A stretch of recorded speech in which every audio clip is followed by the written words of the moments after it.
एका परीक्षेत 31% गुण मिळाले आणि तो 28 गुणांनी नापास झाला.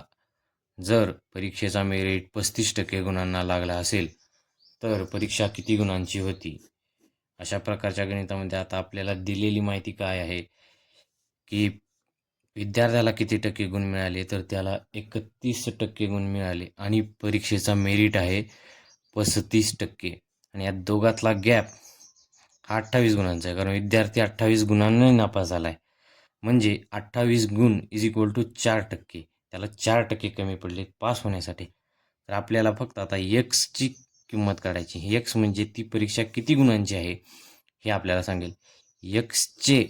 एक्स गुणुले 4% म्हणजे 4/100 इज इक्वल टू किती आहेत? 28. बरोबर आहे. तर आता इथं भाग जातो आपल्याला.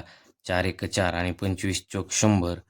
आता हे इकडं गेलं की भागाकाराचा गुणाकार करतं.